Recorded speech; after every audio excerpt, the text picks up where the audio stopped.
So someone brought up the point the other day from the group about knife safety after my onion cutting video. So I just want to take a couple minutes and go over just some of the quick, easy things I do with knife safety in regards to that. It's not the only way. It's just a way that I found that it works for me.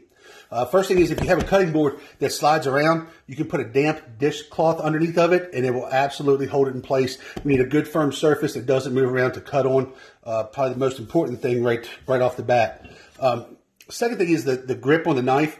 What you don't want to do, you do not want to have your pointer finger along the spine of the knife.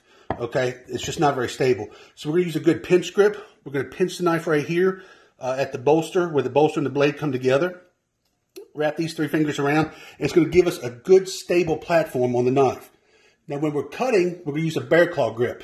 Okay, and basically I'm going to take my hand, I'm just going to rock my fingertips back, and then the knife is just going to rest right there on my middle knuckle. So some people use their pointer finger. Mine feels better on my middle finger, but it's going to run right along that knuckle there. The other thing is, I never let my fingers and the knife operate on the same plane. So when I'm making my horizontal cuts through the onion, my fingers are well above where the knife is going through. So my knife's operating in a much lower plane than my fingertips are at this point. I'm just going to push the knife through, let the knife do all the work. You see, my fingertips, my knife never operate on the same plane. Now for the vertical cuts, I'm going to use that bear claw grip, keeping my fingers back, right? And just go straight down through the onion. The one thing you want to watch here is this thumb.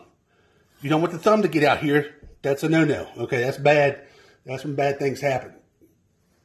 Same thing, cutting back to the root of the onion, bear claw grip. And with this knife, it's got a fairly straight blade. So I go forwards and down at about a 45-degree angle to chop with this knife. Okay? So it's right here resting. If you can see, it's resting right on that knuckle. And it's just down and forwards. All the way down through the onion. And I do that with that bear claw grip so that my fingertips are back. And my fingertips and the knife never operate on the same plane. Now that's with my Nakiri or vegetable knife that has a fairly straight blade on it. Now if you have something like a chef's knife with a curved blade, once again, I'm not going to touch the edge because it is kind of sharp. But the chef's knife has a more curved edge on it of the blade. So this knife, I'm going to rock the knife back and forth and get a good even cut that way. But the principle is the same. It's still a bear claw grip.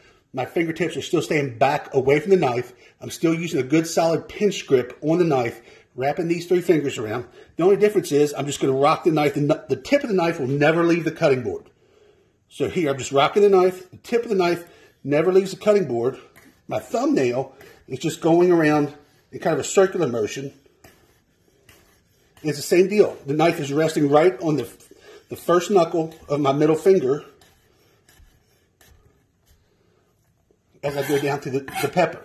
Now, cutting one pepper at a time is cumbersome. So if you want to, I generally stack mine up 2 or 3 deep.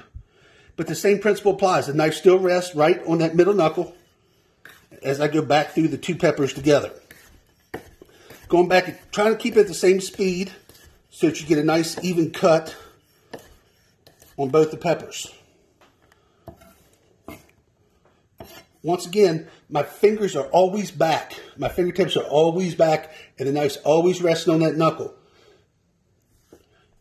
So that's what I have as far as knife safety. That's the way I do things. Once again, it's not the only way. It's just the way that works for me. If you have tips or tricks, I'd love to hear from you as well. So until next time, take care and have fun cooking.